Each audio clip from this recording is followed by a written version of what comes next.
Hola, soy la profe Cintia Luciana Ortiz de Fisiopatología y Dietoterapia Infanto-Juvenil y en la clase de hoy vamos a hablar sobre insuficiencia hepática.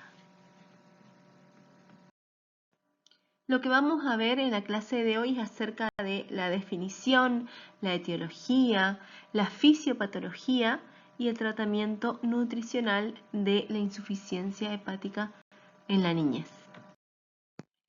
Para conocer la fisiopatología de la insuficiencia hepática me parece muy importante a grandes rasgos hacer un repaso acerca de la anatomía y la fisiología del hígado normal, ¿sí? Sabemos que el hígado es el órgano o la glándula más grande del cuerpo humano y es vital, ya que cumple muchísimas funciones metabólicas de manera simultánea.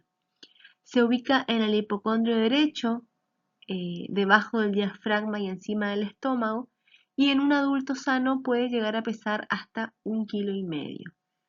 Está formado por los hepatocitos, que son las células del hígado, los lobulillos hepáticos, que son las unidades funcionales del hígado. También está formada por células de Kupffer, eh, que son macrófagos especializados que destruyen microorganismos, ¿sí? Y está formado por un sistema vascular único en donde encontramos a la vena porta, a la arteria hepática y a las venas hepáticas, ¿sí? Más adelante vamos a ver las funciones del hígado. Como hablábamos anteriormente, el hígado es un órgano vital que cumple muchísimas funciones, ¿sí? Dentro de ellas tenemos a las funciones metabólicas, en donde sabemos que el hígado participa en el metabolismo de los macronutrientes, hidratos de carbono, proteínas y grasas, ¿sí? Pero también tiene otras funciones importantes como por ejemplo es el encargado de la producción de la bilis para la digestión de las grasas. También es el encargado de la desintoxicación del organismo, transformando las sustancias tóxicas, el alcohol y los medicamentos para que puedan ser eliminados. También el hígado tiene función de almacenamiento, ¿sí? Por ejemplo, es el encargado de almacenar la vitamina B12, hierro. Y otra de las funciones muy importantes que vamos a ver más adelante cuando veamos la fisiopatología de la insuficiencia hepática, tiene una función muy importante en la coagulación, ya que es el órgano encargado de sintetizar las proteínas, ¿sí? Para desencadenar la cascada de la coagulación, ¿sí? Vamos a desarrollar acerca de la insuficiencia hepática, vamos a enfocarnos principalmente en la insuficiencia hepática aguda, que es una enfermedad poco frecuente pero muy grave que conduce a la muerte o a la necesidad de un trasplante hepático en aproximadamente un 45% de los casos. El diagnóstico para determinar la causa es fundamental porque dependiendo de la causa va a ser el tratamiento que se va a llevar a cabo, ¿sí? Para determinar, por ejemplo, si está o no indicado el trasplante hepático. ¿Cuáles son las principales causas de la insuficiencia hepática? Va a depender de la edad. Se clasifican en niños menores de 7 meses. Las principales causas son por errores congénitos del metabolismo o enfermedades metabólicas hereditarias que afectan al hígado. Y también las infecciones son una causa frecuente en estos niñitos menores a 7 meses. En los niños mayores de 7 meses de edad, las principales causas son las hepatitis virales, las hepatitis autoinmunes o las hepatitis tóxicas. En la mayoría de los casos suelen aparecer junto con la insuficiencia hepática otros síndromes asociados, como ictericia, que es uno de los síntomas o signos precoces, disfunción hepática, ascitis masiva, hipertensión portal, encefalopatía hepática y disfunción renal son algunas de las principales complicaciones de la insuficiencia hepática. Si la enfermedad sigue avanzando, la cirrosis con hipertensión portal es el estadio final de todas las enfermedades hepáticas crónicas progresivas. Es decir, si no se logra resolver en la etapa aguda y cronifica, el estadio final es cirrosis con hipertensión portal. Esta cirrosis puede ser compensada o descompensada. Y la descompensación hepática va a ocurrir cuando hay ya un deterioro para la función de síntesis hepática y aparecen las complicaciones más graves, como desnutrición, coagulopatía asociada a hemorragia digestiva, por ruptura de varices esofágicas, ascitis, encefalopatía hepática y síndrome hepatorrenal. ¿Cuáles son las causas de la insuficiencia hepática aguda? Las causas van a depender de la edad del paciente y de la región geográfica de donde el paciente proceda, ¿sí? Que va a estar relacionado con el desarrollo socioeconómico del lugar, ¿sí? Y se pueden agrupar las causas de la insuficiencia hepática aguda en metabólicas, infecciosas, tóxicas, autoinmunes, vasculares y tumorales, que más adelante vamos a ver que nosotros vamos a diferenciar de acuerdo a la edad, ¿sí? Pero también es importante, ¿sí? Hacer hincapié en donde entre el 18 y el 47% de los pacientes con insuficiencia hepática aguda no tiene causa o su causa es indeterminada, ¿sí? Es por eso, ¿sí? Que es muy importante el desarrollo socioeconómico del país, porque dependiendo del acceso y la realización de laboratorios y de estudios, se va a poder determinar o no la causa de esta insuficiencia hepática. Para profundizar un poquito más en la etiología o en las causas de la insuficiencia hepática aguda en los niños, vamos a dividirlos en neonatos y lactantes menores de 7 meses y en niños mayores de 7 meses, ¿sí? En los niños neonatos y en niños menores de 7 meses, las causas más frecuentes son las infecciones virales por enterovirus, herpes simple, adenovirus, parvovirus B19 y paramyxovirus, ¿sí?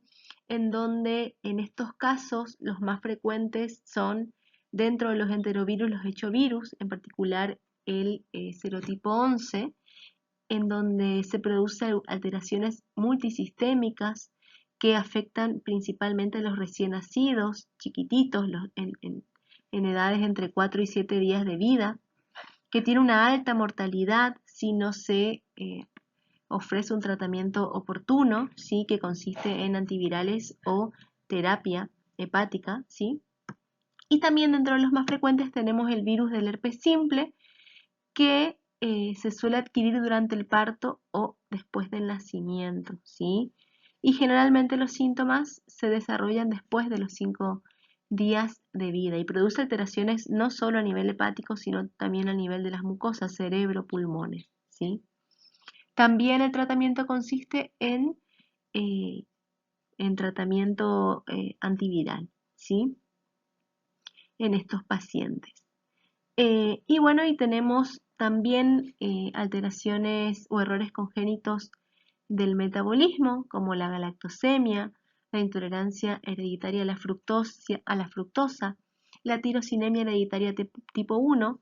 En todos los casos son enfermedades hereditarias, autosómicas recesivas, en donde se produce un déficit hereditario de alguna enzima necesaria para el metabolismo, ya sea de la galactosa, de la tirosina o de la fructosa, que van a provocar que alguno de estos metabolitos se acumulen en el hígado y resulten tóxicos, ¿sí? O sea, el hígado no puede cumplir su función por la acumulación de estas sustancias que van a resultar tóxicas y se va a producir una insuficiencia hepática aguda. Hay otras situaciones, digamos, otras causas, ¿sí?, de insuficiencia hepática aguda en niños menores a 7 meses, pero estas son las más frecuentes, ¿sí? Y también, por último, tenemos la hemocromatosis neonatal, que también se puede conocer o pueden encontrar como hepatitis aloinmune neonatal, que no es muy frecuente, ¿sí? Y en él ocurren una acumulación intra y extrahepática de hierro anormal. La causa no es bien definida, ¿sí?, pero probablemente es producida por aloinmunización fetomaterna dirigida contra el hígado fetal. Generalmente se observa en recién nacidos prematuros o aquellos que son pequeños para la edad gestacional y se suele presentar en los primeros días o semanas de vida con coagulopatía severa, ascitis, fallo multiorgánico, asociados, como dijimos ya anteriormente, con la acumulación de hierro en otros tejidos extrahepáticos como el páncreas, el corazón, por ejemplo, ¿sí? Después tenemos los niños con insuficiencia hepática aguda mayores a 7 meses, ¿sí? Y en estos niños las causas más frecuentes son inducidas por drogas, hepatitis autoinmune e infecciones virales, ¿sí? Dentro de las producidas por drogas, la más frecuente es la sobredosis con paracetamol, por ejemplo, o con otras drogas utilizadas como anticonvulsivantes, como por ejemplo el fenobarbital, la fenitoína, que son muy utilizadas en niños con diagnóstico de convulsiones en pediatría, ¿sí? La causa más frecuente es la intoxicación con paracetamol, más que nada en países occidentales, ¿sí? También está la lesión hepática inducida por toxinas, que es poco común en niños, ¿sí? Y generalmente está relacionada con la ingestión de una toxina presente en hongos silvestres, que es una hepatotoxina conocida como amatoxina, ¿sí? Esa es la más común que produce encefalopatía hepática. Después tenemos hepatitis autoinmune, que es el resultado de una reacción del propio sistema inmune a los antígenos de las células hepáticas. Estos pacientes se van a manifestar con ictericia progresiva, encefalopatía, coagulopatía incorregible, ¿sí?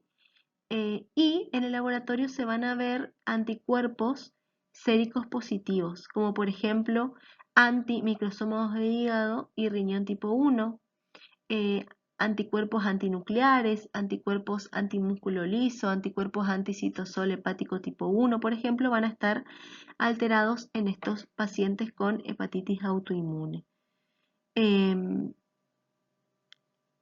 Después también tenemos el virus de la hepatitis A, que es la causa más común en Argentina, ¿sí? Principalmente durante los años 1982 y 2002, en donde el 61% de los casos de hepatitis en niños fueron casos de hepatitis A, y gracias a la vacunación, ¿sí?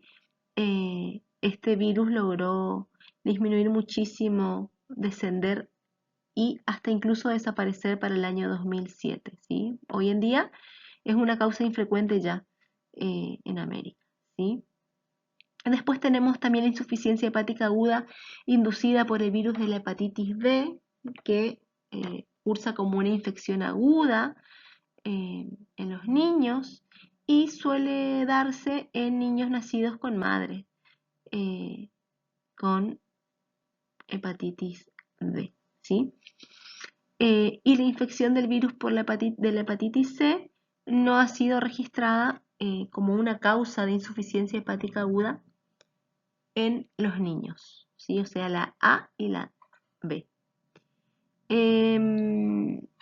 También el citomegalovirus, ¿sí? Por ejemplo, Epstein-Barr, varicela zoster, herpes simple, pueden provocar en los niños durante el primer mes de vida una insuficiencia hepática aguda. Hay un montón de virus relacionados. También tenemos la enfermedad de Wilson, que es una enfermedad en donde se acumula, es una enfermedad metabólica, ¿sí?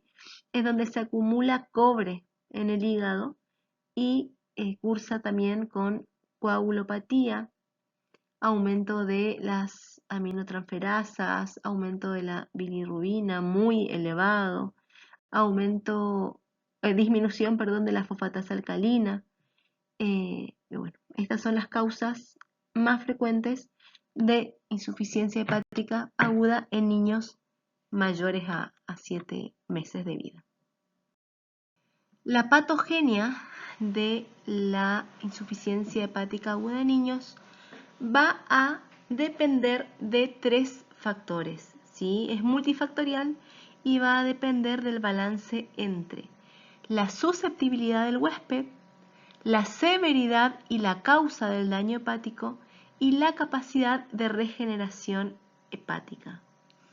La susceptibilidad del huésped va a estar dada por la edad del niño. Generalmente los neonatos son más susceptibles, por ejemplo, al virus herpes, el estado inmunológico del huésped y el polimorfismo bioquímico que tiene el huésped para generar la susceptibilidad a la injuria por drogas, ¿sí?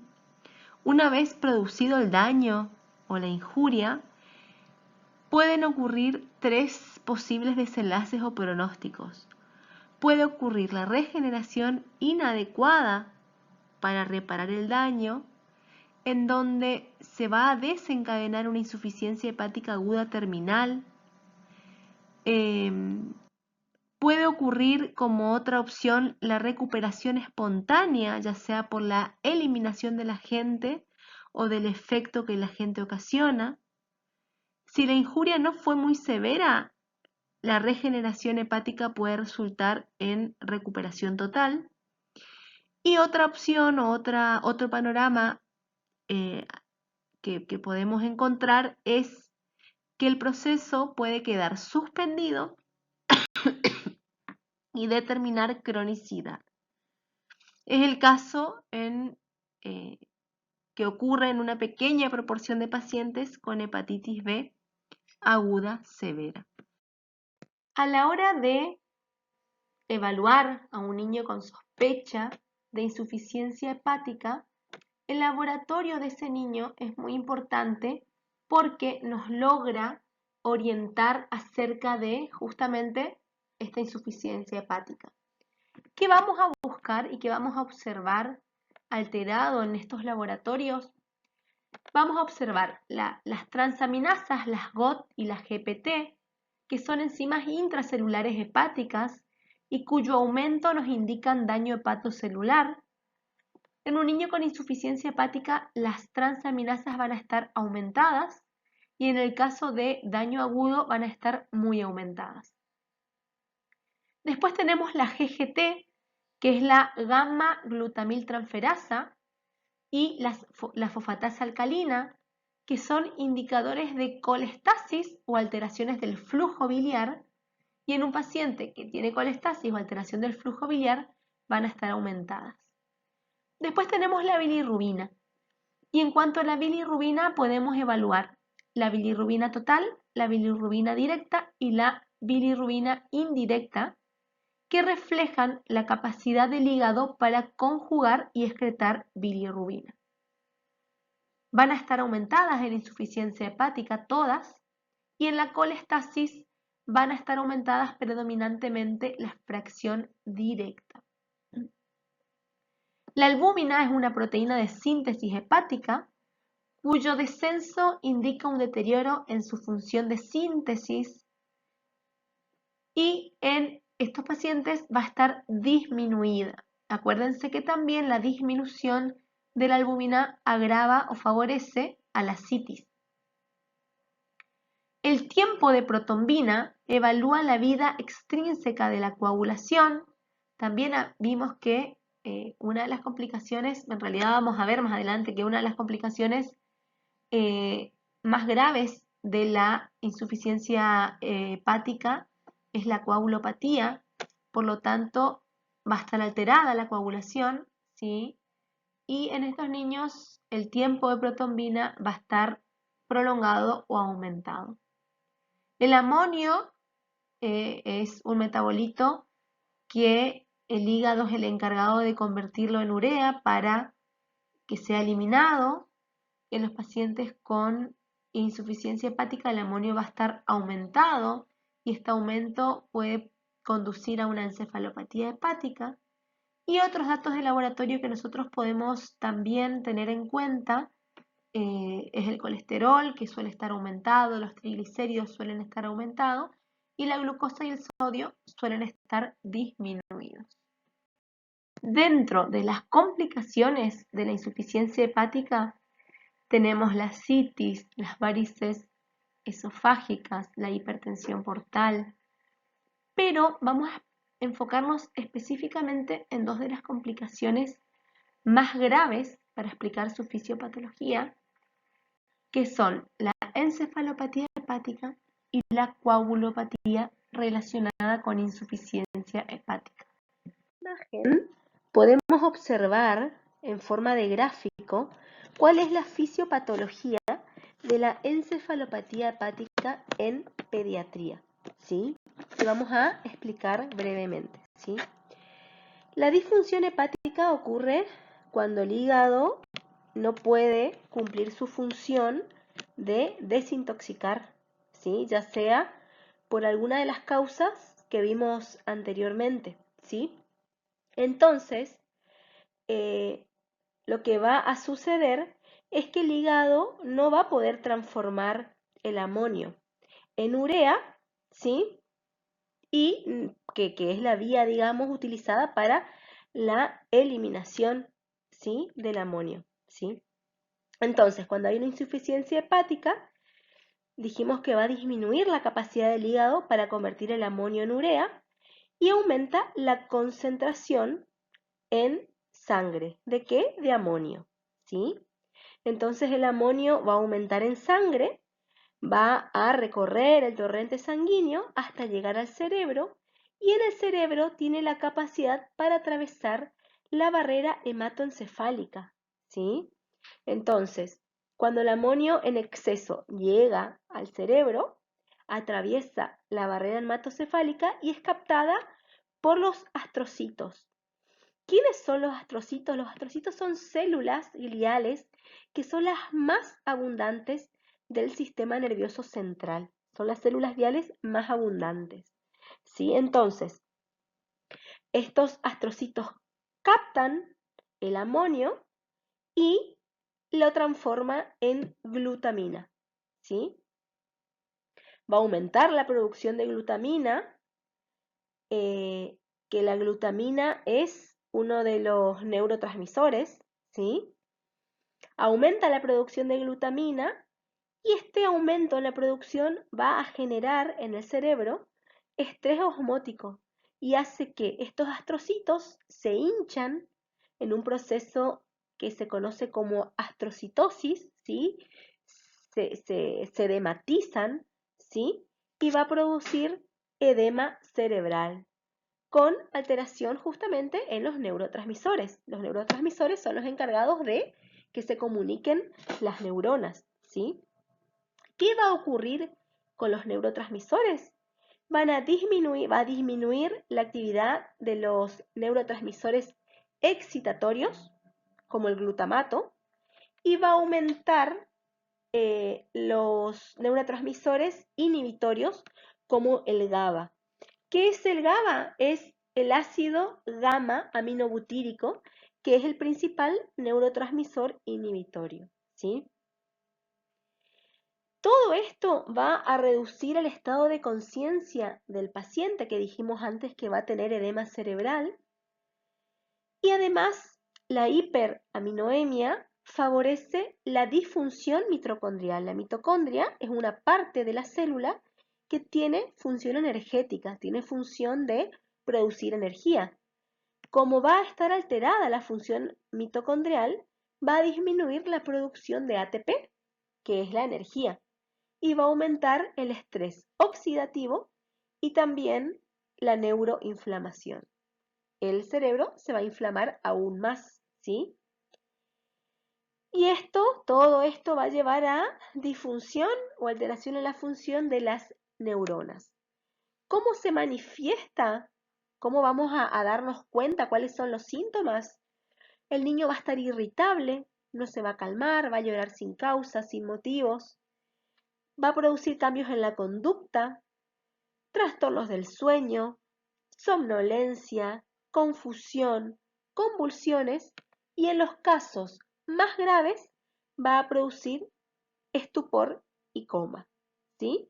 Esta sería la fisiopatología de la encefalopatía hepática producida en insuficiencia hepática. Entonces, como resumen, va a haber un fallo hepático, va a aumentar el amonio va a atravesar la barrera encefálica y va a ingresar al cerebro. Se forma glutamina en los astrocitos que va a producir edema cerebral y este edema cerebral va a llevar a alteración de los neurotransmisores, estrés oxidativo, disfunción neuronal y las manifestaciones clínicas van a aparecer que ya nombramos hace un ratito cuáles eran. En los lactantes y niños pequeños, como hay hay una cierta inmadurez neurológica, es muy difícil detectar los síntomas neurológicos. Es por eso que el grupo de expertos del que hablábamos hoy cuando hablamos de la etiología y la patogenia, hicieron una clasificación de los grados de la encefalopatía hepática en los niños menores de 4 años. Y la clasificaron en grado 1, 2, 3 y 4. En el siguiente cuadro podemos ver cuáles son las características de cada grupo, ¿sí? En el estadio 1 y 2, el niño pequeño va a manifestarse con llanto inconsolable, hay alteración en el ritmo del sueño y alteración también o falta de atención. Hay una hiperreflexia, es decir, que hay una respuesta exagerada a estímulos y los signos neurológicos van a ser inestables. Ese es en el estadio más leve, que serían los estadios 1 y 2. En el estadio 3, el niño se va a manifestar con somnolencia, estupor. El estupor es un estado como de asombro, como paralizado, que no hay respuesta. Y también estos periodos de estupor se van a alternar con periodos de combatividad, de querer combatir, de estar inestable. Es un paciente que está muy inestable. También hay una hiperreflexia y los signos neurológicos son predominantes. En el estadio más grave, que es el estadio 4, podemos encontrar que el paciente no va a tener reflejos, no va a responder a reflejos, está ausente. Y también se puede observar como signo neurológico la descerebración o decorticación, que es la postura en donde el paciente se encuentra en estado recto, digamos, en donde hace una hiperextensión de los brazos y de las piernas, llevando los dedos de los pies, flexionando los dedos de los pies para abajo, y también donde la cabeza y el cuello se le caen, ¿sí? Eso significa que hay una descerebración o decorticación. Y en este estadio 4 se puede subdividir a su vez los signos clínicos en 4A y 4B respecto a la respuesta o no a un estímulo. El paciente en ambos casos va a estar en un estado de coma, pero en el estadio 4A va a responder a estímulos de dolor y en el estadio B no responde a estímulo de dolor. En los niños mayores, la encefalopatía hepática se manifiesta básicamente como déficit de atención y de memoria, ¿sí? Y la clasificación es la misma que la de adultos, ¿sí? En donde se clasifica también en 4 grados o estadios.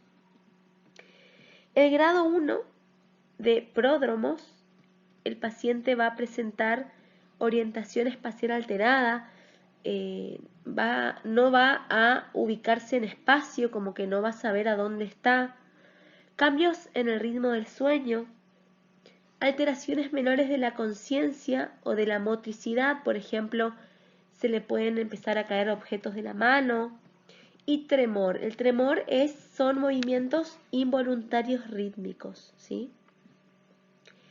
En el grado 2, el grado de confusión, el paciente va a estar confuso, lento, letárgico. Puede presentar agitación, pero va a responder a órdenes. También es un paciente que va a estar hiperventilando, es decir, que va a tener su frecuencia respiratoria aumentada, va a respirar más rápido. Va a presentar disartría, que es un trastorno en el habla, como que le cuesta hablar, habla arrastrado, lento. También puede presentar asterixis, que también son movimientos involuntarios pero en forma de aleteo, hipertonía e hiperreflexia. En el grado 4, el grado 3, que es el grado de estupor, el paciente va a estar estuporoso, como lento, dormido, casi todo el tiempo, pero si uno le habla se despierta, como que responde a la voz. Tiene respuestas incoherentes y temblores intencionales. Y en el último grado, que es el grado 4, que es el grado de coma, el paciente va a estar en un estado de coma y puede subdividirse, al igual que en los niños menores, a si responde a estímulos dolorosos o no responde a estímulos, ¿sí? Que sería el estadio más grave de la insuficiencia hepática. Encefalopatía hepática, perdón. En esta imagen podemos observar la fisiopatología de otra de las complicaciones más graves de la insuficiencia hepática, que es la coagulopatía, alteraciones en la coagulación que hacen que el paciente esté en gran riesgo, digamos, de poder desangrarse, digamos, ¿sí? La coagulopatía ocurre por un desequilibrio en la homeostasis, ¿sí? Con el daño hepático se reduce la masa funcional del hígado y una de las funciones del hígado es la síntesis de factores de la coagulación. Entonces, al estar en insuficiencia y perder sus funciones, también va a disminuir la síntesis de factores de la coagulación, principalmente los factores 1, 2, 5, 7, 9, 10, 11 y 12, dentro de los cuales se encuentran, por ejemplo, el fibrinógeno, la protombina, entre otros, ¿sí? Además de la disminución de esta producción de factores de la coagulación, como también va a estar alterada la síntesis de bilis, también vamos a ver alterada la absorción de vitamina K, que sabemos que la vitamina K es una vitamina liposoluble y que para su metabolismo, absorción y digestión necesita de las sales biliares. Entonces, por un lado va a estar disminuida la producción de ciertos factores de la coagulación y por otro lado también se van a ver afectados los factores de la coagulación que son los vitamina K dependientes, ¿sí? Esto ¿Cuáles son estos factores vitamina K dependientes? Son el factor 2, 7, 9 y 10. Además de todo esto, también se observa una disminución en la producción de proteínas C y S, que son frenos de la coagulación, son las proteínas que van a frenar la coagulación. Como no hay nadie que frene la coagulación, no va a haber coagulación y hay mayor riesgo de sangrado, ¿sí? Además, se suma la trombocitopenia, porque el hígado es el encargado de sintetizar la tromboyetina, que es la hormona que estimula la formación de plaquetas, ¿sí? Esta trombocitopenia se va a agravar con la presencia de hipertensión portal y de hiperesclenismo, que es el aumento del tamaño del vaso, ¿sí? También puede existir alteración de la función plaquetaria, ¿sí? Lo que va a llevar a menor generación de trombina, que es la enzima encargada de la conversión de fibrinógeno en fibrina. Y como va a haber una menor generación de trombina, también va a haber una menor formación de fibrina, ¿sí? ¿Qué es la fibrina? Es una proteína fibrosa e insoluble que es esencial para la coagulación. Entonces, todo este proceso de la disminución de los factores de la coagulación, vitamina K dependientes y no vitamina K dependientes, alteración en la producción de proteínas C y S, trombocitopenia, disminución de la conversión a fibrina, todos estos factores hacen a la coagulopatía en la insuficiencia hepática. Los niños con hepatopatías pueden sufrir también de desnutrición. ¿Por qué es común la desnutrición en estos niños? Porque como sabemos, el hígado tiene múltiples funciones que hacen a la homeostasis y a la regulación metabólica y energética. Cuando hay alguna enfermedad o alguna insuficiencia en la función del hígado, todas sus funciones se ven alteradas, ¿sí? Y como consecuencia hay alteraciones en el crecimiento y en el desarrollo de los niños afectados con estas enfermedades. La desnutrición es más frecuente y más grave en los niños con enfermedad hepática crónica, pero en los niños con hepatopatías agudas, como por ejemplo aquellos que padecen de alguna hepatopatía viral o hepatitis fulminante, pueden desnutrirse durante la enfermedad, ¿sí? En cambio, los niños con enfermedad hepática terminal presentan alteraciones en el crecimiento en un 60% de los casos, ¿sí? ¿Cuáles son las causas de esta desnutrición en hepatopatías? Primero, hay una disminución de la ingesta. Los niños con hepatopatías presentan anorexia, saciedad precoz, que suele aparecer por un aumento del tamaño de los órganos, por organomegalias, también por hipertensión portal, por ascitis, que suelen disminuir el volumen gástrico y favorecen a la saciedad precoz y a la anorexia. También estos niños son sometidos a muchos estudios, por lo cual son sometidos a ayunos frecuentes. Hay un déficit de bilis, del flujo biliar, y el flujo biliar es indispensable para la absorción de las vitaminas liposolubles y los ácidos grasos esenciales que van a estar disminuidos en su absorción por este déficit de bilis. También hay una disminución en la síntesis hepática de proteína ligada al retinol y de la peralbúmina. Hay alteraciones en el metabolismo y el almacenamiento de nutrientes.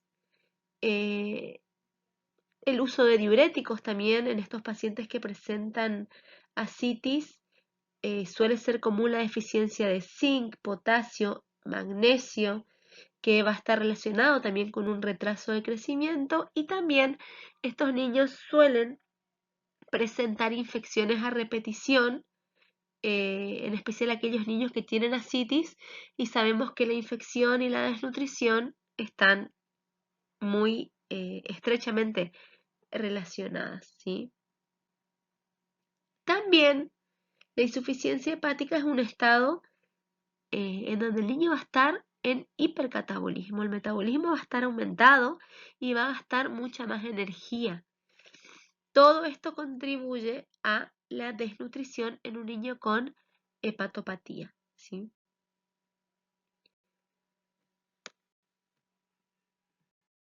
El cuidado nutricional ha mostrado ser un factor relevante en la disminución de la mortalidad en pacientes con hepatopatías, debido a la importancia del hígado en cuanto a energía y crecimiento, ya que sabemos que el hígado tiene una función fundamental en el metabolismo, ¿sí? Entonces, a continuación, vamos a ver el proceso del cuidado nutricional en hepatopatías. A través de la nutrición y del proceso del cuidado nutricional y de todas las estrategias que nosotros como licenciados en nutrición vamos a implementar en el tratamiento de estos niños, es vital para mantener y mejorar el estado nutricional, para prevenir las deficiencias tanto de macro como micronutrientes, para favorecer el óptimo crecimiento y desarrollo, para reducir las complicaciones y mejorar la calidad de vida, y también para disminuir la morbimortalidad. Y es importante implementar la terapia nutricional en todas las etapas de la enfermedad hepática, ya sea aguda, crónica y en los candidatos a trasplante.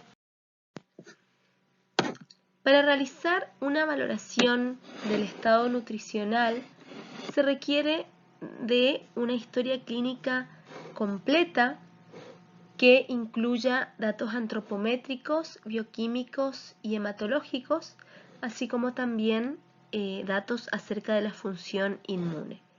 Respecto a la historia dietética y clínica, es importante que tengamos registro acerca de la ingesta calórica habitual, qué es lo que el paciente consume habitualmente, si cubre sus requerimientos, si no.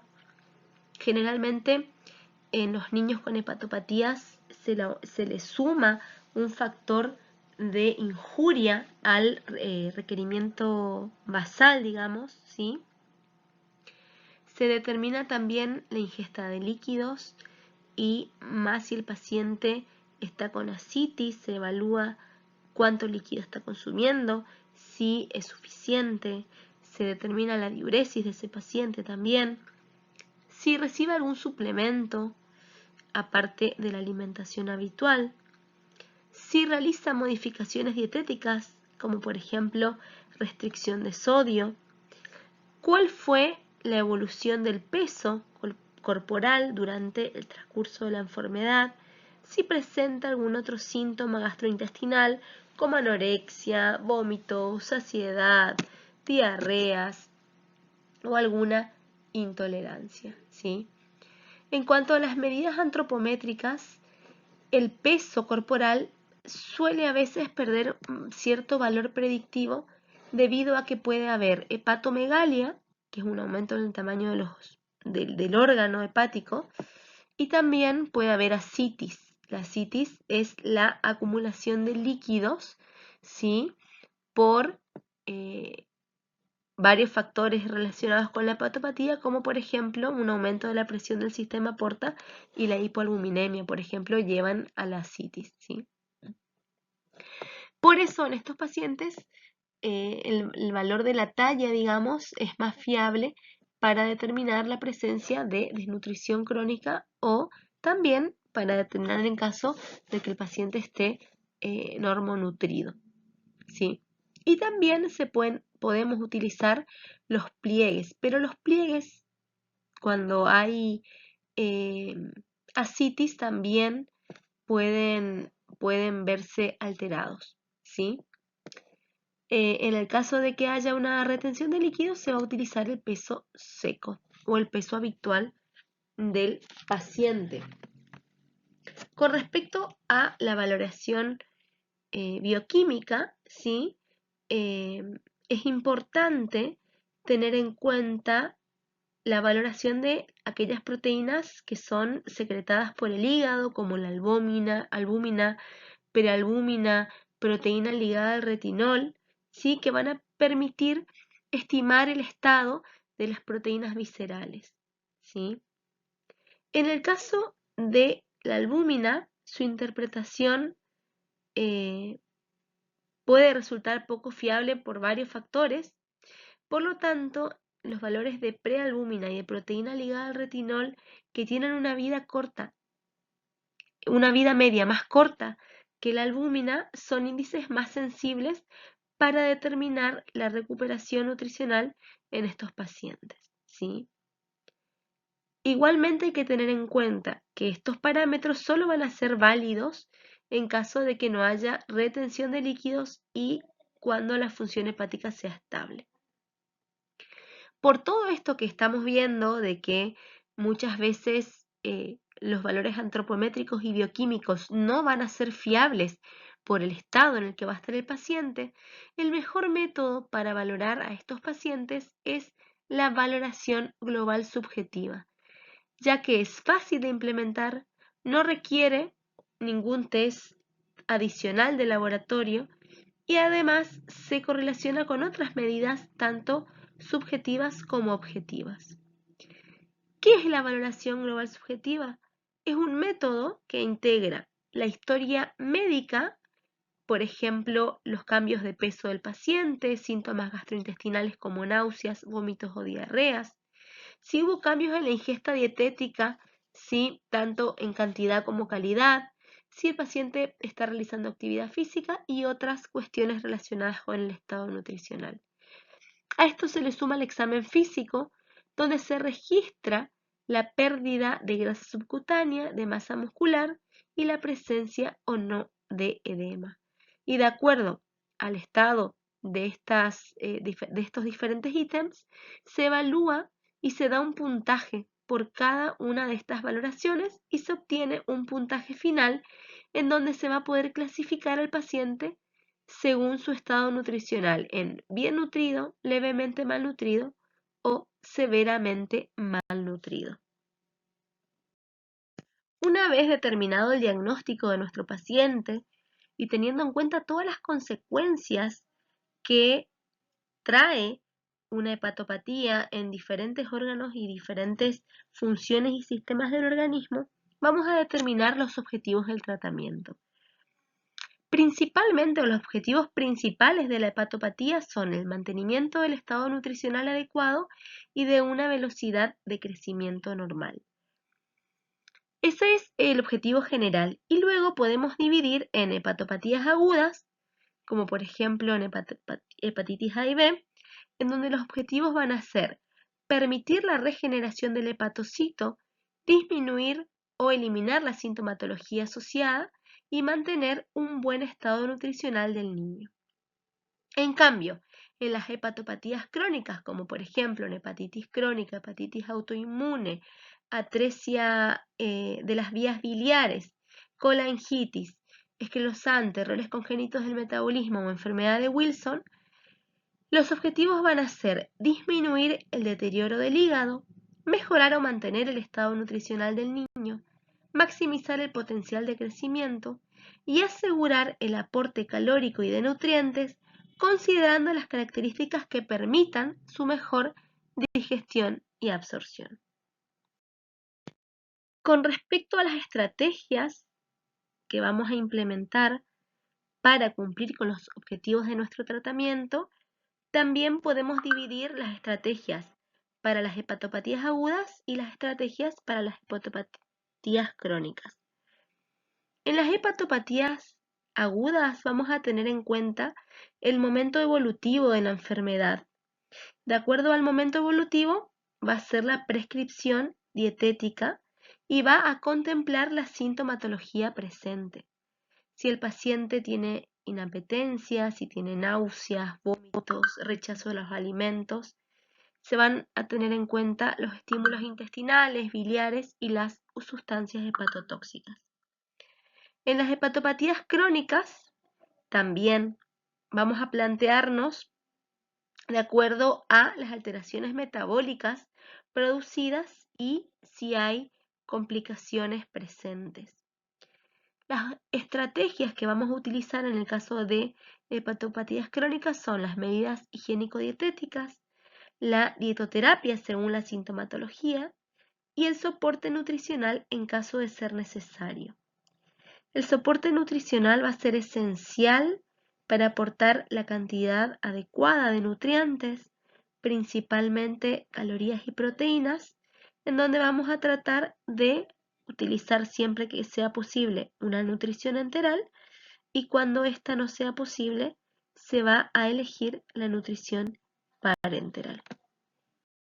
A la hora de determinar las necesidades nutricionales también vamos a dividir a los niños en aquellos que tienen hepatopatías agudas y aquellos que tienen hepatopatías crónicas, ¿sí?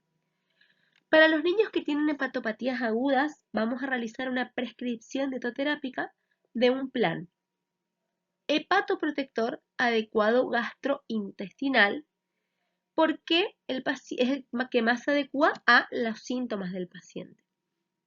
Para determinar el requerimiento energético del paciente, vamos a tener en cuenta que sea más cualitativo que cuantitativo, teniendo en cuenta que el paciente, en la mayoría de los casos, presenta síntomas gastrointestinales como náuseas, vómitos y diarrea. Intentar aportar cierta cantidad de calorías elevadas en estos pacientes, muchas veces por estos síntomas gastrointestinales no se puede llegar a cubrir. Entonces, lo ideal es comenzar con un plan cualitativo hasta que podamos ir progresando y sí aportando las calorías que el paciente necesite.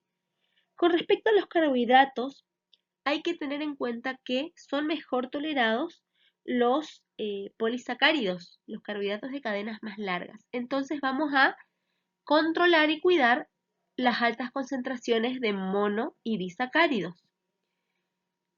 Se recomienda que los carbohidratos aporten entre un 50 y un 55% del valor calórico total. Respecto a las proteínas, vamos a tener en cuenta según el requerimiento del paciente, según podemos calcular, por ejemplo, según las tablas de la FAO-OMS, ¿sí? Según lo que se determina para la edad. El tope máximo es 4 gramos por kilo día si hay tolerancia, ¿sí? Y es importante que por lo menos el 50% del total de las proteínas sea de alto valor biológico, ¿sí? Respecto a las grasas, vamos a seleccionar las grasas con bajo punto de fusión y aquellas que tengan mayor cantidad de ácidos grasos poliinsaturados, ¿sí? Para favorecer la absorción.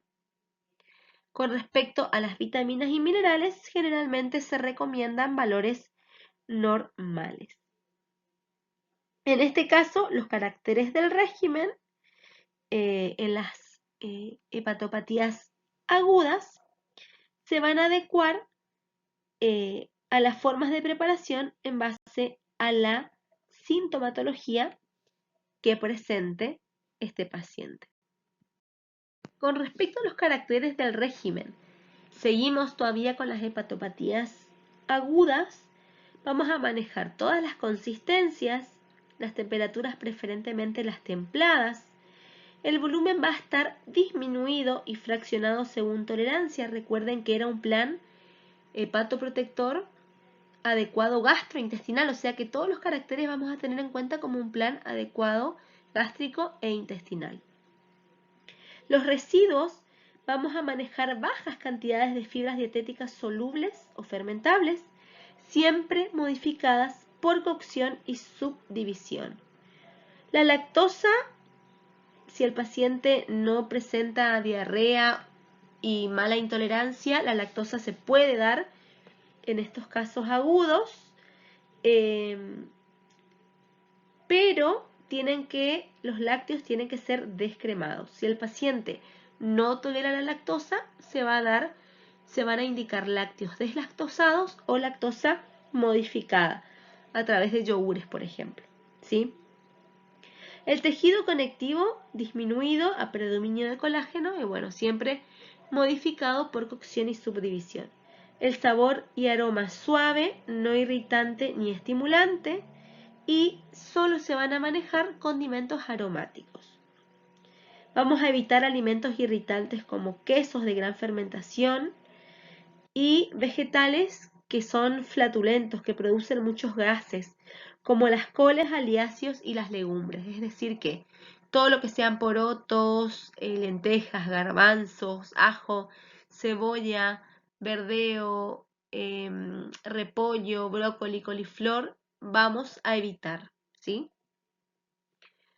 En cambio, ahora vamos a pasar a las necesidades nutricionales y caracteres del régimen de un paciente con hepatopatía crónica, ¿sí? En el paciente con la hepatopatía crónica, el plan va a ser un plan hepatoprotector, hipercalórico, hiposódico para paciente inmunosuprimido.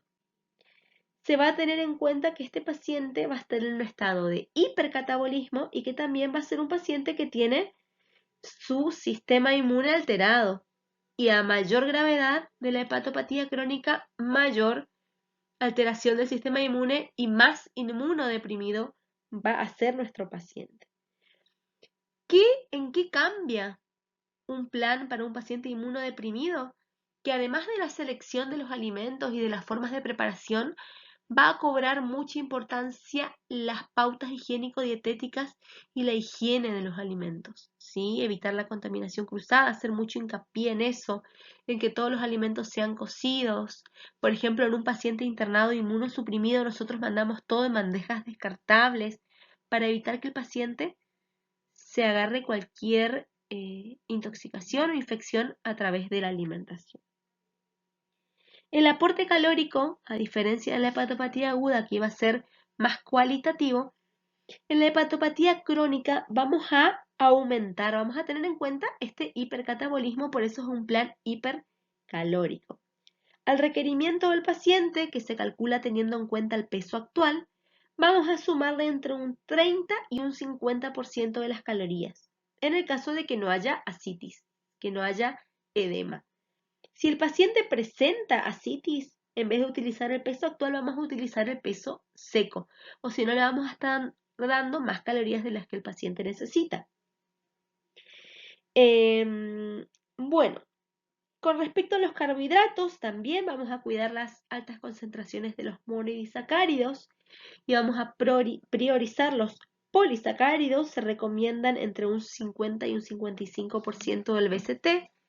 Y en cuanto a las proteínas, vamos a tener en cuenta cubrir entre un 15 y un 20% del BCT, no sobrepasar el límite, que es 4 gramos por kilogramo día, y tener en cuenta que sean de alto valor biológico, pero en el caso de las hepatopatías crónicas son mejor toleradas las proteínas de origen vegetal, ¿sí? ¿Por qué? Porque tienen mayor cantidad de aminoácidos ramificados, a diferencia de las proteínas de origen animal, que tienen mayor cantidad de aminoácidos aromáticos y aumentan la urea y el amonio, ¿sí? Entonces, esto es importante tener en cuenta, ¿sí? Dentro de las proteínas, las que mejor se toleran son las de origen lácteo, se toleran mucho mejor que las proteínas provenientes de la carne. Entonces, el lácteo acá va a ocupar un lugar importante porque nos ayuda a aportar las proteínas de alto valor biológico, ¿sí? Bueno, con respecto a las grasas, se manejan hasta un 30% del BCT. Tenemos que asegurarnos del aporte de ácidos grasos esenciales, especialmente el ácido linoleico.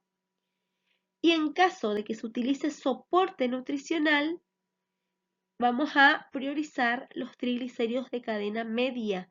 ¿Por qué? Porque no necesitan de las sales biliares para ser absorbidos, ya que se absorben directamente en el sistema porta-hepático y son mejor tolerados. Con respecto a las vitaminas y a los minerales, en estos casos de hepatopatías crónicas vamos a recurrir a la suplementación. Vamos a suplementar con vitaminas liposolubles, vitamina A, E, D y K. También hay que suplementar con minerales como hierro, calcio, fósforo, zinc, magnesio y ácido fólico. Dijimos anteriormente que era una dieta hiposódica, por lo tanto el sodio va a estar controlado, ¿sí? No hay que aportar más de 2 miel equivalentes de sodio por kilo día si hay ascitis o hipertensión portal. Vamos a utilizar siempre el peso seco si hay ascitis. Y en lactantes hay que evaluar si es necesario o no restringir, ¿sí? También vamos a controlar los líquidos porque es muy frecuente en estos pacientes la presencia de ascitis. Solo se va a hacer restricción de líquidos si hay ascitis refractaria, ¿sí? Y se van a restringir los líquidos hasta 1000 mililitros por metro cuadrado de superficie corporal. Además de la restricción de líquidos, obviamente también en estos casos la restricción de sodio, ¿sí? Respecto a los caracteres del régimen en los pacientes con hepatopatías crónicas, se van a adecuar los alimentos y las formas de preparación de acuerdo a la sintomatología, a la presencia de ascitis y a la presencia de síntomas gastrointestinales. Las consistencias se van a manejar todas, pero si llegan a aparecer varices esofágicas, que también puede llegar a ser una complicación de la hepatopatía, se van a manejar consistencias blandas, ¿sí? ¿Por qué? Porque hay ciertas consistencias que pueden dañar las varices esofágicas. Las temperaturas se van a manejar todas, el volumen va a ser disminuido y fraccionado según la tolerancia, la densidad calórica va a ser mayor a 1 porque dijimos que era un plan hipercalórico. También es importante el fraccionamiento. Por la mala tolerancia que suele existir, el fraccionamiento va a estar aumentado para de esta forma poder ofrecer volúmenes reducidos, ¿sí? Es importante que dividir las proteínas en todas las comidas al día para favorecer la absorción de aminoácidos, ¿sí? Ya que si ofrecemos una cantidad exagerada de aminoácidos en una sola comida, el hígado que está enfermo le va a costar metabolizar. Los residuos se van a manejar en baja cantidad de fibra dietética soluble o fermentable, modificada por cocción y subdivisión. El tejido conectivo a predominio de colágeno también disminuido y modificado por cocción y subdivisión. Dijimos que si se implementa soporte nutricional, se va a seleccionar una fórmula sin lactosa que tenga un alto contenido de TCM entre un 50 a un 55%. El sabor y aroma en este caso va a ser estimulante del apetito, porque el paciente dijimos que puede tener anorexia. Entonces vamos a tratar de estimular un poquito a través del olor, ¿sí? Pero no se manejan ni picantes ni irritables. Es importante que siempre el cuidado nutricional sea adaptado a la sintomatología del paciente.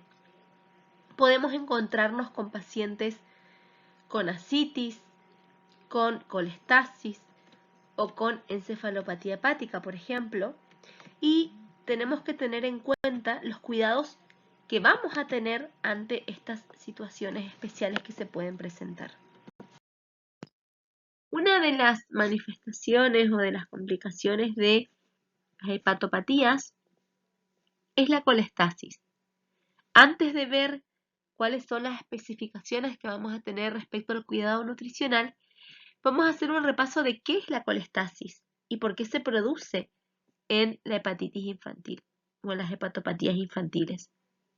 Cuando hay alguna hepatopatía que cursa con una inflamación de las células hepáticas, se produce una disminución o interrupción del flujo de la bilis hacia el intestino, ya que esta inflamación de las células hepáticas al hincharse, se obstruyen físicamente y obstruyen los pequeños conductos biliares intrahepáticos, ¿sí? Por lo cual, estos conductos intrahepáticos, al estar reducidos en su luz, en su tamaño, pierden la capacidad para transportar bilis adecuadamente.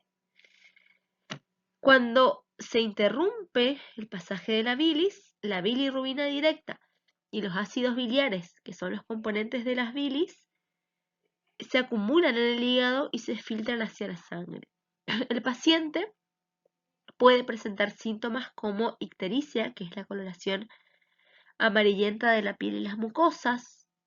Puede presentar coluria, que es la coloración marrón de la orina tipo Coca-Cola. Acolia o hipoacolia, que son heces pálidas o sin color. Y también se presenta con picazón prurito intenso, ¿sí? ¿Cuáles van a ser las particularidades que vamos a tener en cuenta a la hora de realizar el tratamiento nutricional? Es que en estos pacientes generalmente se recurre al apoyo nutricional, ya sea a través de suplementos o a través de alimentación enteral, para poder cubrir las deficiencias nutricionales que ocurren por la alteración de la bilis y la mala absorción a la que va a llevar justamente la falta de bilis, teniendo en cuenta que la bilis es fundamental para la digestión de las grasas y de todo lo que en su estructura tenga grasas, como por ejemplo las vitaminas liposolubles. El lactante, por ejemplo, que toma pecho, debe continuar con la alimentación a pecho materno. El aporte calórico va a estar aumentado, se aportan entre 125 y 150% los requerimientos, es decir, que van a estar aumentados. Y también la suplementación de energía puede efectuarse a través de polímeros de glucosa añadidos a las fórmulas, que aportan más o menos 67 calorías en 100 mililitros, con el objetivo de alcanzar entre 90 y 100 calorías por 100 mililitros, que sería más o menos una densidad calórica de 1. Se puede recurrir también para llegar a este aporte calórico aumentado a triglicéridos de cadena media. La recomendación sería entre 1 y 2 mililitros por kilo día, dividido en 2 a 4 tomas o dosis. Fórmulas con triglicéridos de cadena media, o también se puede recurrir a la nutrición enteral nocturna, que es aquella que nosotros conocemos como nutrición enteral cíclica. Para completar el requerimiento, el paciente durante la noche se alimenta con soporte nutricional y durante el día el paciente recibe alimentación de acuerdo a su capacidad, digamos, para alimentarse. Respecto al manejo de las proteínas en los pacientes con colestasis, las necesidades de proteínas en un paciente. En relación a las proteínas en los pacientes con colestasis, por ejemplo, en los pacientes lactantes que tienen hepatopatía colestásica grave, requieren una ingestión de proteínas que ronda entre los 2 y los 3 gramos por kilo de peso por día, y las necesidades van a ser menores durante la infancia, si tenemos en cuenta las recomendaciones de la FAO y OMS, son menores. Es decir, que en los niños con colestasis, más que nada en los lactantes, los requerimientos proteicos van a estar aumentados, ¿sí? Es frecuente observar la presencia de infecciones en los pacientes con atresia biliar. Es por esto que puede estar aumentado el requerimiento proteico, así también como el requerimiento calórico, ¿sí? El niño necesita mayor cantidad de energía y de proteínas para defenderse, ¿sí? Se puede llegar a considerar restricción proteica en el caso de que haya, además de la colestasis, encefalopatía. ¿Se acuerdan que vimos que en la fisiopatología de la encefalopatía se acumula amonio? En el caso de que exista, que vamos a ver también más detalladamente más adelante, se restringen proteínas, ¿sí? Solo en el caso de que haya una encefalopatía hepática, ¿sí? En los lactantes y los niños con hepatopatía colestásica también se va a suministrar una dieta polimérica, que es una dieta que va a aportar polímeros, ¿sí? Alimentos que no están hidrolizados, una dieta polimérica, ¿sí? Los hidrolizados proteicos se pueden llegar a considerar en una nutrición enteral cuando hay desnutrición. Cuando hay desnutrición, además sabemos que están alterados otras funciones del cuerpo, otras enzimas, ¿sí? Que ameritan que quizás el paciente requiera fórmulas hidrolizadas, ¿sí? En estos pacientes el sabor de los alimentos cobra importancia porque los pacientes suelen tener rechazo alimentario y al estar aumentado el requerimiento necesitamos incentivar al paciente a ingerir alimentos, ¿sí? Por lo tanto, vamos a dejar los hidrolizados solo para casos especiales. Los hidrolizados, a mayor hidrólisis, peor es el sabor de los alimentos, ¿sí? Si alguna vez tienen la posibilidad de probar una fórmula hidrolizada, se van a dar cuenta que el gusto es muy particular. Se ha investigado en niños con colestasis emplear aminoácidos de cadena ramificada, ¿sí? En pacientes con atresia biliar. Y se observó que en estos pacientes que se aportaron aminoácidos de cadena ramificada, que son los que están presentes principalmente en alimentos de origen vegetal, se vio que estos pacientes aumentaron de peso, aumentaron la masa muscular, había un mejor balance nitrogenado y también tuvieron un mejor incremento del potasio corporal total, mejor aumento de la circunferencia muscular del brazo y del espesor, un aumento del espesor del pliegue cutáneo subescapular. Es por eso que se vio que podrían beneficiarse estos niños con aminoácidos ramificados predominantemente.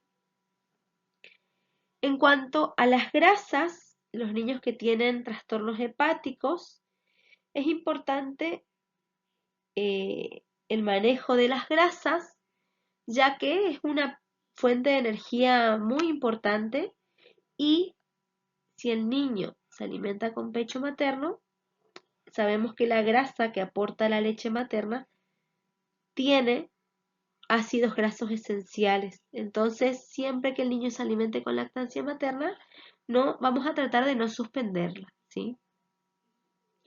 El suministro de lípidos alimentarios también nos ayuda a aportar vitaminas liposolubles y ácidos grasos esenciales.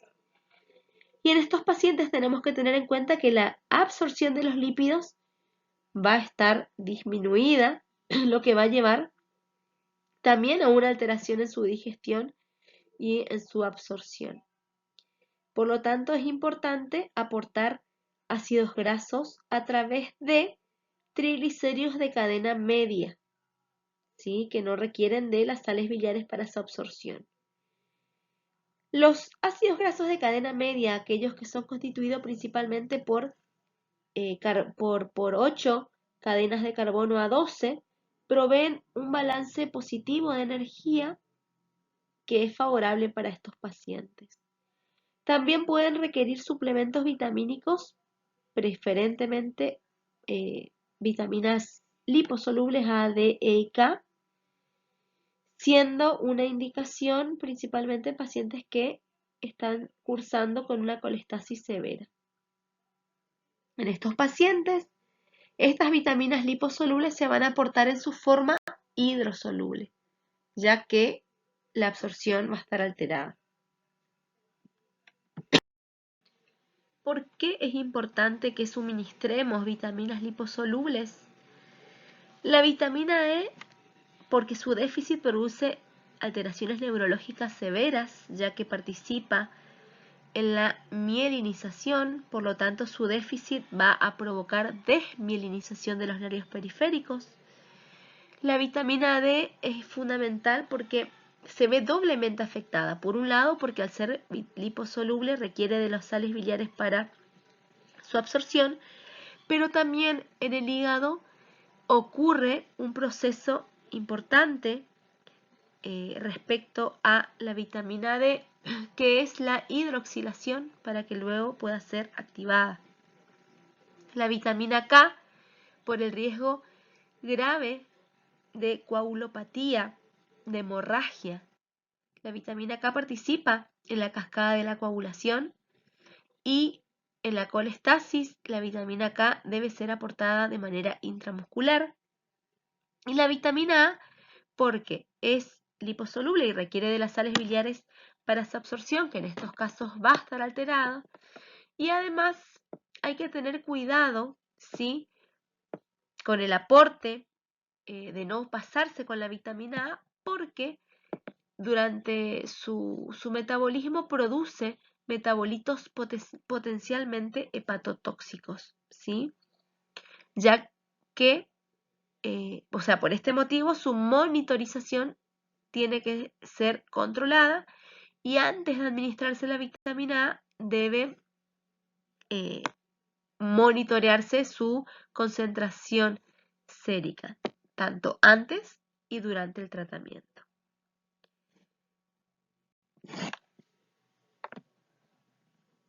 Otra de las complicaciones frecuentes de las hepatopatías es la citis, que es la acumulación de líquidos que se produce a grandes rasgos por dos causas. Primera, por la disminución de las proteínas, principalmente la albúmina, que es la que regula la presión oncótica del plasma.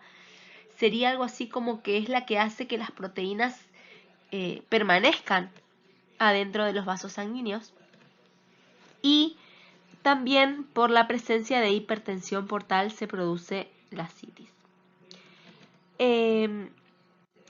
Principalmente el objetivo del tratamiento nutricional en estos pacientes se va a basar en la restricción de sodio y en la promoción de su excreción junto con la excreción de agua, ¿sí? Las estrategias que vamos a manejar para la citis es, primero, reposo en cama. La posición en decúbito, es decir, la posición acostada, disminuye la actividad del sistema renina-angiotensina-aldosterona y por lo tanto también va a disminuir la retención de sodio.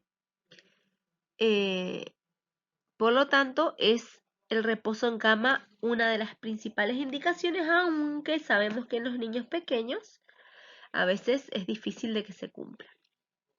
La restricción de sodio se debe limitar su consumo a 1 a 2 miliequivalentes por kilo día, utilizando siempre como peso para este cálculo el peso seco del niño. Y no debe añadirse sal a los alimentos ni tampoco utilizar a la hora de cocinar, ¿sí?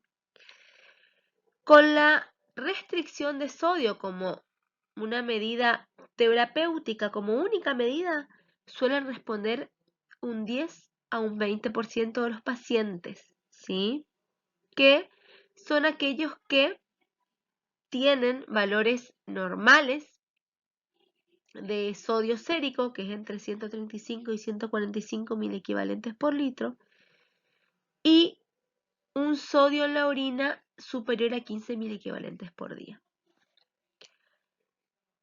Otra de las indicaciones son los diuréticos, pero los diuréticos no se van a indicar en todos los pacientes. Solo se indican los pacientes que no están eliminando sodio por orina.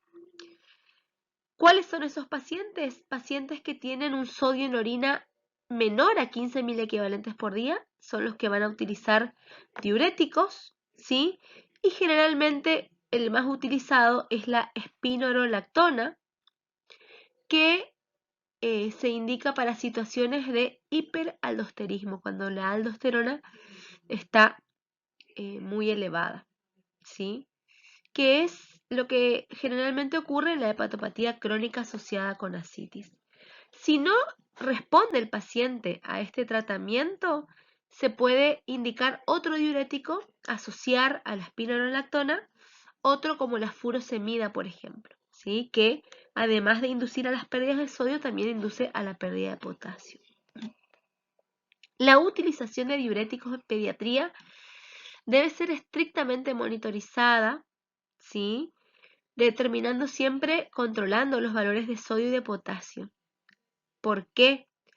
Porque valores de sodio menores a 120 miliequivalentes por litro va a provocar una hiponatremia, que también es una situación grave, ¿sí?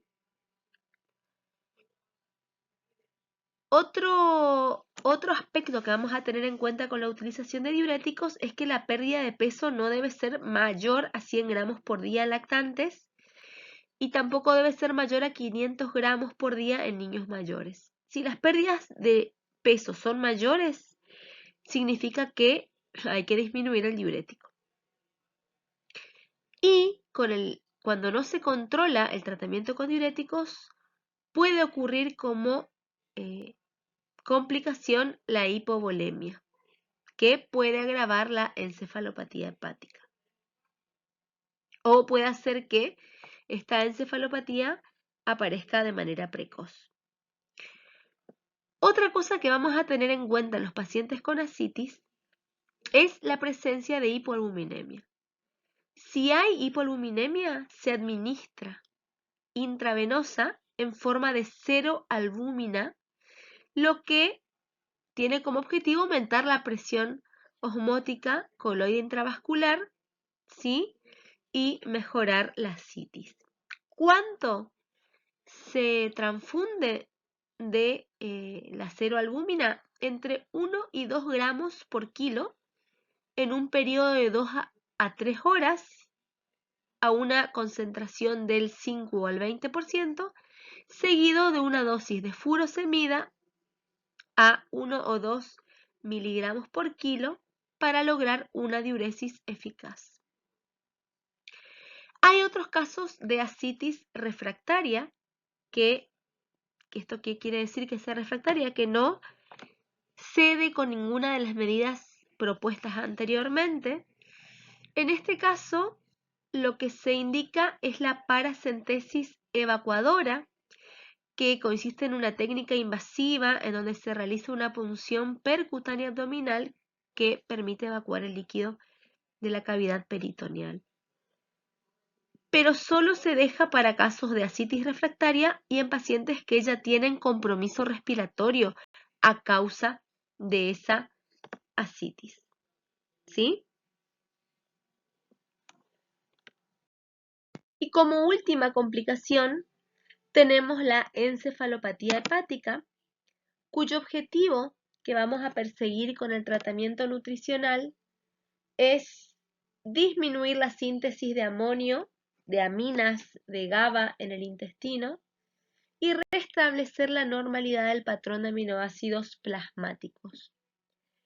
Las estrategias que vamos a utilizar para poder cumplir con estos objetivos es una disminución de la ingesta proteica, acidificar el medio intestinal para disminuir la actividad de la ureasa de las bacterias intestinales y evitar la absorción de amonio, que esto se logra a través del suministro de lactulosa o lactitol, y administrar cantidades elevadas de aminoácidos ramificados y mínima de aminoácidos aromáticos.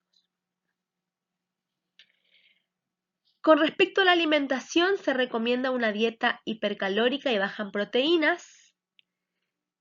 Antes se restringían las proteínas a 0,5 a 1 gramos por kilo día, que son las cifras que previenen el catabolismo, ¿sí? Pero nosotros tenemos que tener en cuenta que nosotros estamos tratando niños y que estos niños están en crecimiento.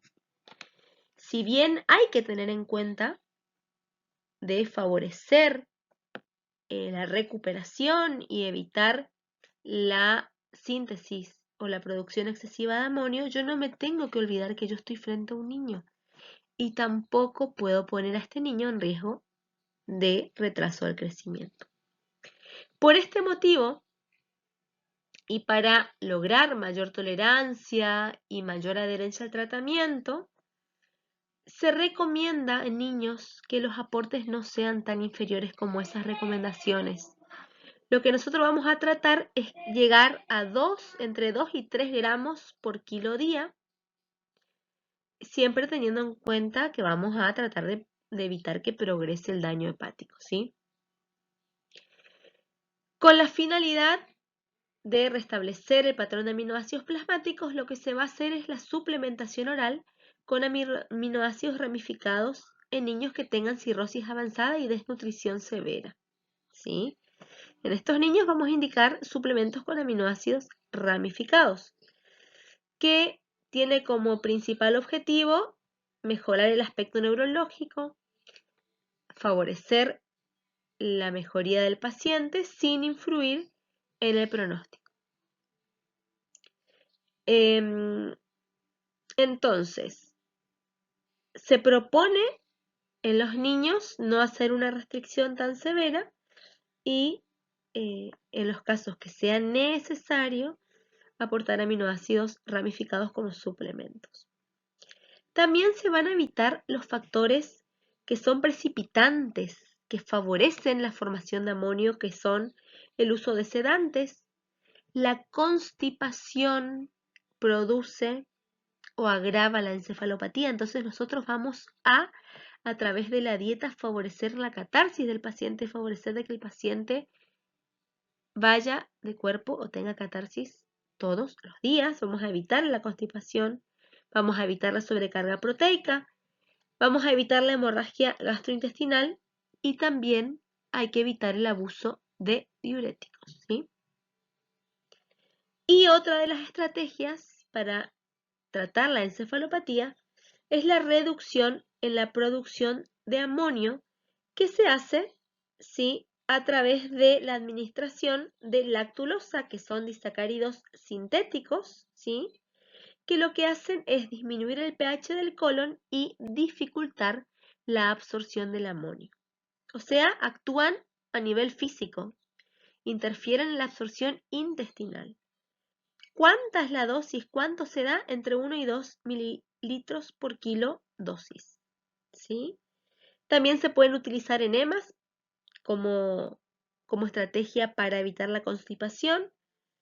Fármacos quelantes de amonio como el benzoato sódico o el fenilbutirato sódico, que cumpliría, digamos, la misma función de interrumpir la absorción intestinal. Además de todo esto, el tratamiento de la encefalopatía hepática tiene como objetivo evitar todo lo que pueda desencadenar o agravar la encefalopatía. Para esto se debe evitar la sobrecarga de líquidos, abordar el tratamiento de manera precoz en el caso de que haya hipoglucemia o hipokaliemia, evitar el sobrecrecimiento bacteriano para no favorecer la producción o el acúmulo de amonio en el organismo. ¿Qué vamos a esperar con todas estas estrategias? La mejoría del estado neurológico del paciente.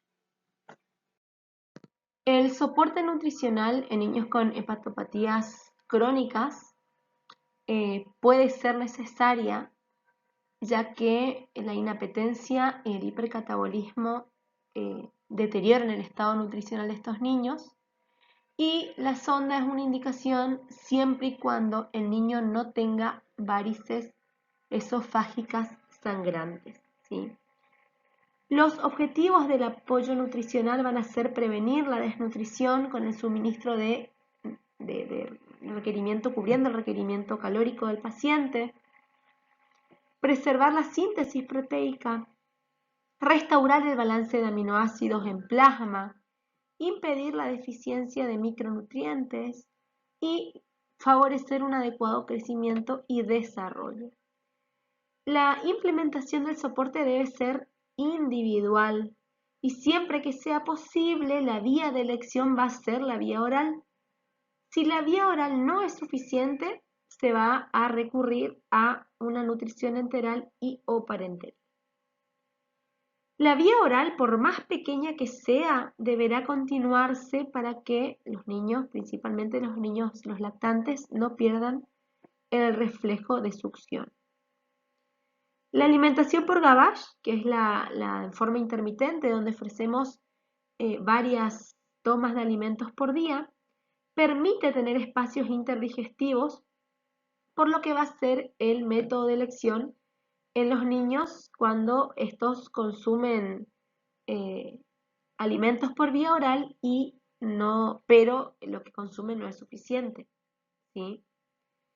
Pero en los casos que sea necesario aportar grandes volúmenes de alimento y un gran aporte calórico, se va a elegir una alimentación por gastrocrisis continua, ¿sí? Ya que cuando necesitamos aportar grandes volúmenes y grandes cantidades calóricas, este método aporta beneficios en comparación con el método intermitente, perdón, ¿sí? Entonces, si vamos a complementar la alimentación oral por un ritmo intermitente, si vamos a suplementar la alimentación y el niño va a recibir grandes volúmenes y gran cantidad de kilocalorías, una alimentación continua va a ser el método de elección. En niños que tienen menor compromiso hepático, que se alimentan por vía oral, que reciben la mayor cantidad de nutrientes por vía oral, que la toleran, se puede utilizar el método cíclico, que consistía en pasar varias horas durante la noche y favorecer durante el día que el niño siga comiendo de manera adecuada, ¿sí?